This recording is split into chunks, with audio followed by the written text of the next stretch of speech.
study in grade 7 of Cure Innovative International School. Today, I'll be narrating the tale of the mysterious adventure in Sikkim.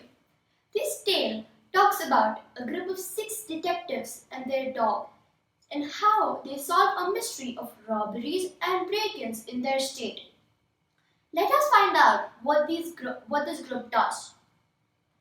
Chapter 1. Ria had just finished cleaning her room. She had a huge house, and so she was tired even after cleaning that one room. She had to clean her wardrobe, bathroom, and every other thing in her room. She rested for a while after cleaning and then went down to see that all her friends were there already. She said hi to all her friends, Virat, Rohit, Avnish, Anvita, and Saira.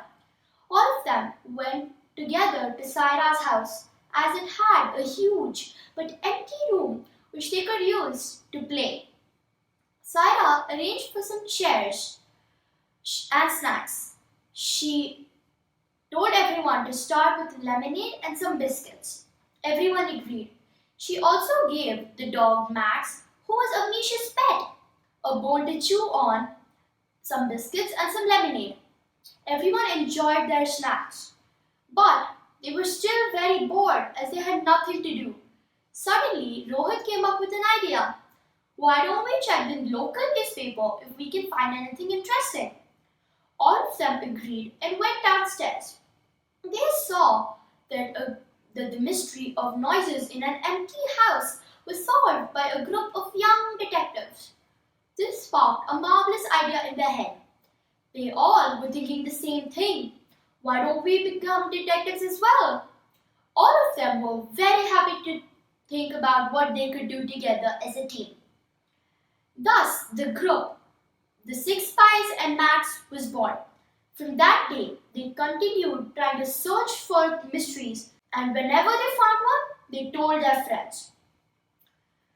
One day, Anvita was roaming around when she heard the local constable, Mr. Pandey, talking to the chief inspector, Mr. Singhania, about a mystery of some break-ins by some snow-clad figures in some cities in Sikkim. Anvita was jumping with joy as she had just found a mystery. She ran home, called everyone to Saira's house. Everyone over there was very curious to know what Anvita had to share. Anvita then filled them in quickly with the news. All of them were soon unable to sit on their chairs as they were so excited. All of them decided that from then, Avnish would be their captain, as he was the smartest and usually carried stuff required by spies. They also made a bunch of rules followed by them throughout the time they were spying. All the clues would be recorded and kept with Saira. All the suspects would be recorded in one specific book and kept with Virat. All the footprints would be drawn accurately by Anvita, and all the clues would be kept a secret. From that day, they tried to find out about the location of these break-ins. They first went to the local constable, who dismissed them rudely. From that time, they never went to the constable again. He became their rival. One day, they heard 2 men talking about that these break-ins were taking place in the beautiful La Chung and La Chain. Since it was their summer holidays and they were old enough, they asked and got permission from their parents to visit and travel these 2 cities for 2 weeks. On a cold Monday morning, the group reached La Chung by train. They had an amazing time in the train watching beautiful views of mountains. But from the coach beside them, another man came out. It was the local constable, Mr. Pandey, their rival, who scowled at them really badly. You again? The previous time I met you, I already told you that you're not supposed to snoop around and mess with the law. You guys better go back, because you will just make things harder for me, he thundered. All the kids just replied that it was a coincidence that they came on the same day and they were just here for a vacation as their school would be starting soon. Mr. Pandey was red with rage but had no proof that the kids were here to snoop around, so he just stormed away in anger. All the kids first went for sightseeing. They saw many beautiful waterfalls, including the biggest waterfall in Sikkim. They reached their hotel at sundown. All of them were very tired. They got two extra large suites with a common area for both. They decided that the boys would stay in one and the girls would stay in the other, and the common area would be used for their meetings. They ate quickly and slept off as they were very tired from seeing all the views. The next day, they all woke up early, ate, and went down to the crime scene. It was a huge house which looked like it had a lot of valuable items before it was being broken. Now it had shattered window pieces all along. They went inside and tried to search for stuff which could be used as clues. They could find nothing. Suddenly, Max started barking. All of them tried to calm him down first, but with no luck. They then turned inquiringly at Avnish, who replied that Max barks like that if he either senses someone strange coming by or something strange which is very suspicious. All of them first checked around Max but could find nothing, then encouraged him to search for the thing he barked on. And there, Max pulled out a pair of snow gloves, snow boots, a tin of white paint, and a box of white-colored super-absorbent polymer, also known as sap. All of them were very confused about all these clues. But then they saw a huge figure advancing towards them. They quickly hid behind a part of the wall and overheard as the man first searched for something, but then when couldn't find it, called another man and started arguing. Where are my snow gloves, snow boots, white paint, and sap, Rajesh? That man thundered. I do not know where they are, because I did not take them, Mr. Khanna. That man replied timidly. All of them continued listening quietly as the two bickered again and again. But then, after a while, both of those men went away. The group came out alerted. They went quietly to their hotel and into the common room for meetings. They were very confused. All of them had the same question in mind. Why such clues? What relation do they have to the case? But then they were kind of getting a simple idea in their head. They all decided at the end of the meeting that they would go to Lachain the next day and see what Lachain had in store for them. The next day, they woke up at the crack of dawn and went to Lachain. They again first went for sightseeing. They saw the beautiful Gurdongmar Lake, which had the picturesque view of snow-clad mountains behind it. They reached their hotel in the middle of the night. They all were very tired, so they decided that they would start investigating the next day.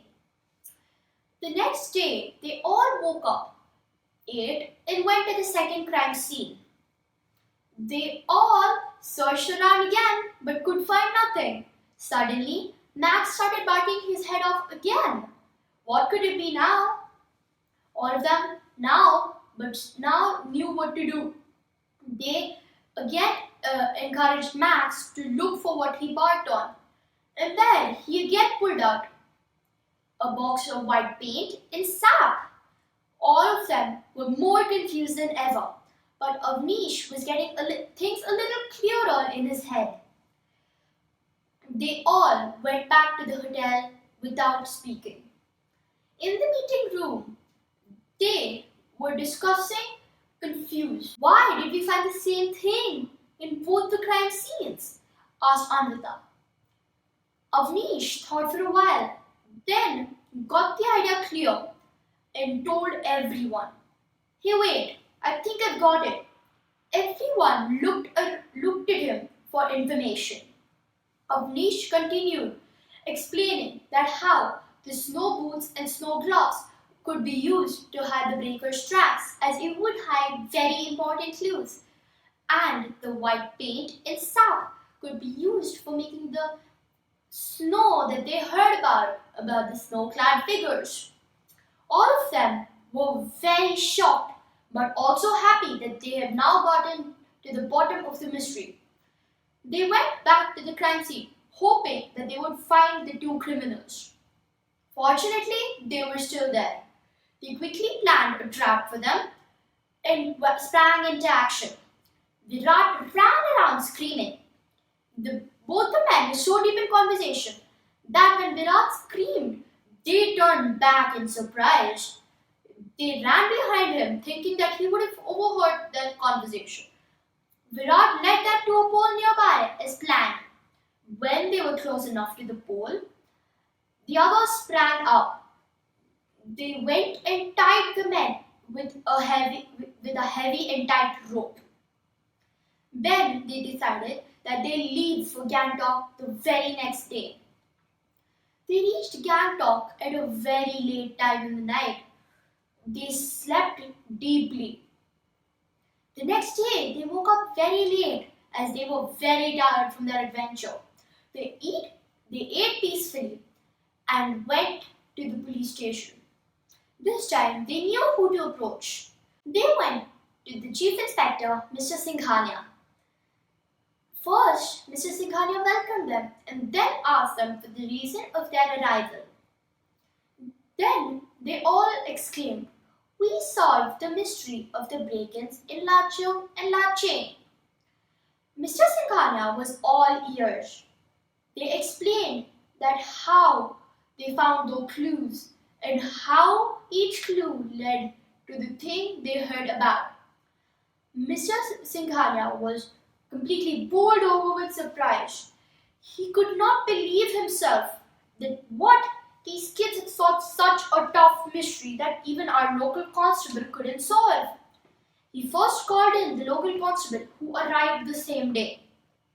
He raved about how these kids, these smart young kids, have solved such an amazing mystery. Mr. Pandey was red with rage, but said nothing. He silently thought, "Oh, what a bunch of meddling kids! But I'm not giving up to them. Next time I will solve the mystery before them, and then I'll be the one getting praises and the promotion." He stormed out of the room. Mr. Singhania was very happy with the work done by this new group of detectives. He rewarded them with a treat, but before that, he called and arranged for a police team to go catch those men wherever they were. But the kids had another surprise for them and him. They told him about how they found them again in Lachain and tied them against a pole using a very tight rope. And if they didn't have a knife, they would still be stuck over there. The inspector was completely flabbergasted. He called the Lachain police team to go arrest the duo from the location given by the children. He then rewarded them with a huge treat. The kids partied hard as they just solved their first mystery. But they had one common thing in mind. Would we have another mystery to solve again? And I sure know that these kids will have another mystery. Of course, who cannot give these kids another mystery to solve? So friends, see you in the next mystery. Thank you.